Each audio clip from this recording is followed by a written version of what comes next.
বাড়িতে চিকেন আনলে অনেকেই কিন্তু সলিড চিকেনটা খেতে চায় না, তার জন্য মুসুর ডাল আর চিকেন দিয়ে খুবই সহজেই এত সুন্দর একটা ইউনিক রেসিপি তৈরি করা যায়, সেটা তোমরা আজকে রেসিপি না দেখলে কিন্তু বিশ্বাসই করতে পারবে না। সকালে জলখাবার হোক অথবা ডিনারে একেবারে জমে যাবে। তো চলো আজকে তোমাদের সাথে খুবই সহজে রেসিপিটা শেয়ার করব। আশা করি তোমাদেরও অনেকটা পছন্দ হবে, আর অবশ্যই কিন্তু একদিন বাড়িতে বানিয়ে খেতেই হবে। তো সবার প্রথমে এখানে একটা ডো মেখে নেব। তার জন্য একটা বড় মিক্সিং বোলের মধ্যে অ্যাড করেছি 1.5 কাপ পরিমাণে ময়দা। ময়দার পরিমাণটা আমি প্রয়োজন মতো নিয়ে নিয়েছিলাম, তবে তোমরা চাইলে বাড়িয়ে করতে পারো। এখানে আমি অল্প করেই তোমাদের সঙ্গে সমস্ত কিছু শেয়ার করছি। তো 1.5 কাপ পরিমাণে ময়দার সঙ্গে অ্যাড করেছি স্বাদ মতো লবণ, 1 টিস্পুন বা স্বাদ মতন চিনি, আর বেশ খানিকটা পরিমাণে রিফাইন্ড অয়েল। এই 3টে উপকরণ দিয়ে ময়দার সঙ্গে শুকনো অবস্থায় মিশিয়ে খুব ভালো করে ময়াম করবে। এই ময়াম দেওয়ার কাজটা একটুখানি সময় নিয়ে করবে, তাহলে দেখবে রেসিপিটা খেতে খুবই টেস্টি হবে। তো তেলটাকে বেশি পরিমাণে অ্যাড করে দিয়েছিলাম, তবে তোমরা চাইলে কিন্তু তেলের পরিবর্তে ঘি দিয়ে ময়াম করতে পারো। একটুখানি সময় নিয়ে হাত দিয়ে ঘষে ঘষে ময়াম করতে হবে। আর দেখো ময়দার টেক্সচারটা কিন্তু একেবারে চেঞ্জ হয়ে গেছে।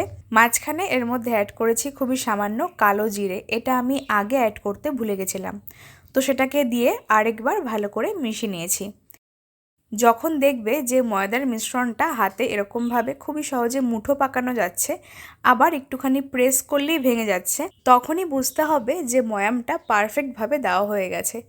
এবার এর মধ্যে খুবই সামান্য সামান্য কুসুম গরম জল দিয়ে একটা শক্ত করে ডো মাখতে হবে। ডোটা কিন্তু কোনোভাবে সফট বা নরম করা যাবে না, একটু শক্ত করেই মাখতে হবে। গরম জলটা এরকম অবস্থাতে গরম করবে যেন এর মধ্যে একটা আঙ্গুল তোমরা খুবই সহজে ডুবিয়ে রাখতে পারো। সেরকম অবস্থাতে গরম জল এর মধ্যে খুবই সামান্য সামান্য অ্যাড করে মেখে নিচ্ছি।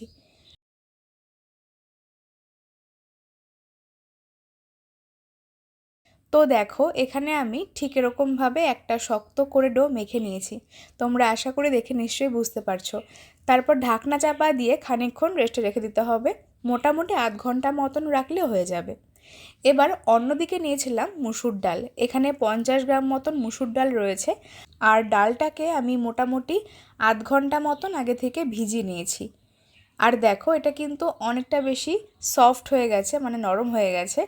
এবার এই ডালের জলটাকে ফেলে বেশ কয়েকবার ডালটাকে ধুয়ে নিতে হবে, কারণ এর মধ্যে প্রচুর পরিমাণ নোংরা থাকে।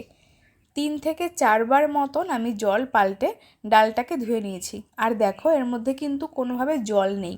আর অন্যদিকে নিয়েছিলাম চিকেন কিউব। এখানে আমি বোনলেস চিকেনটাকে নিয়ে নিয়েছি। তোমরা বাড়িতে মাংস আনলে তার থেকে সলিড পিসগুলোকে রেখে দেবে, তাহলে কিন্তু এত সহজে টেস্টি একটা রেসিপি তোমরা বাড়িতে বানাতে পারবে। বিশ্বাস করো এটা খেতে কিন্তু খুবই দুর্দান্ত হয়েছিল। তারপরে অন্যদিকে একটা মিক্সিং জার নিয়েছিলাম। এবার এর মধ্যে ওই সলিড পিসগুলোকে অ্যাড করব। এবার এর মধ্যে অ্যাড করেছিলাম ওই মুসুর ডালটা, কয়েক কোয়া রসুন আর ঝাল মতন কাঁচা লঙ্কা, সমস্ত কিছু দিয়ে এবার এর মধ্যে খানিকটা জল দিতে হবে, তা না হলে পেস্টটা স্মুথ হবে না। সামান্য পরিমাণে জল দিয়ে খুব ভালো করে মিহি পেস্ট করতে হবে। পরিমাণ মতন তোমাদের এখানে জলটা কম বেশি লাগতে পারে। তো দেখো ঠিক এরকম একটা স্মুথ পেস্ট বানিয়ে নিয়েছিলাম। তারপরে ফ্রাই প্যানের মধ্যে অ্যাড করব খানিকটা, মানে অল্প পরিমাণে সর্ষের তেল, খুব একটা বেশি পরিমাণ তেল লাগবে না। এবার এর মধ্যে ওই ডাল আর চিকেনের পেস্টটাকে অ্যাড করব। ফোড়ন ছাড়া ডিরেক্টলি ওই পেস্টটাকে অ্যাড করে সঙ্গে সঙ্গে ভেজে নিতে হবে। যেহেতু এর মধ্যে আমরা চিকেনটাকে পেস্ট করেছিলাম, তার জন্য খুবই সহজে কিন্তু নিচ থেকে লেগে যেতে পারে। তার জন্য ফ্লেমটাকে একদমই লো টু মিডিয়াম হিটে রেখে খুব ভালো মতো নাড়িয়ে চাড়িয়ে নিতে হবে। তারপরে এর মধ্যে অ্যাড করব স্বাদ মতো লবণ, টেস্টের ব্যালেন্সের জন্য স্বাদ মতন চিনি, আর অ্যাড করব 1 টিস্পুন পরিমাণে ভাজা মশলা। ভাজা মশলার মধ্যে রয়েছে গোটা জিরে, ধনে আর শুকনো লঙ্কা। 3টে উপকরণ শুকনো খোলায় ভেজে একটুখানি গুঁড়ো করে এর মধ্যে অ্যাড করবে, তাহলে কিন্তু ফ্লেভারটা খেতে খুবই সুন্দর হয়। সামান্য ভাজা মশলা অ্যাড করলাম, তারপরে মিশ্রণটাকে খুব ভালো করে একটুখানি ভেজে নিতে হবে, যতক্ষণ না ডাল আর চিকেনের পুরটা একটুখানি ঝুরঝুরে হয়ে যাচ্ছে, মানে শুকনো হয়ে যাচ্ছে, ততক্ষণ পর্যন্ত ভালো করে একটুখানি ভেজে নিতে হবে। এই পুরটা তোমরা বাড়িতে বানিয়ে রাখলে কিন্তু খুবই সহজেই যখন তখন ব্রেকফাস্ট বা ডিনারে ইজিলি বানিয়ে ফেলতে পারো। খেতে খুবই মজার হয়। চিকেন দিয়ে এরকম একটা রেসিপি তোমরা কিন্তু আগে কখনোই বাড়িতে বানিয়ে খাওনি, তাই অবশ্যই আজকের রেসিপিটা স্টেপ বাই স্টেপ ফলো করে বাড়িতে বানিয়ে ফেলো। আর দেখো অনেকটাই কিন্তু শুকিয়ে গেছে, এরকম একটা ঝুরঝুরে ভাব চলে এসেছে। এই পর্যায়ে ফ্লেমটাকে বন্ধ করে চিকেনের পুরটাকে নামিয়ে ঠান্ডা করতে হবে। এবার হাত দিয়ে একটুখানি ঝুড়ো করে নিচ্ছি, তাহলে পুরটা দিতে খুবই সুবিধা হবে।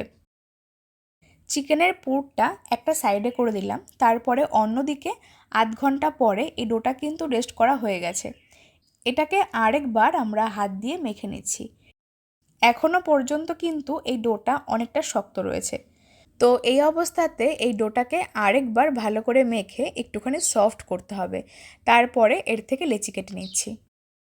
যে পরিমাণে ময়দা মেখেছিলাম তার থেকে কিন্তু মোটামুটি এরকম মাঝারি সাইজ দেখে 4টে মতন লেচি হয়েছে, তবে তোমরা চাইলে পরিমাণটা এর থেকে বাড়িয়ে করতে পারো।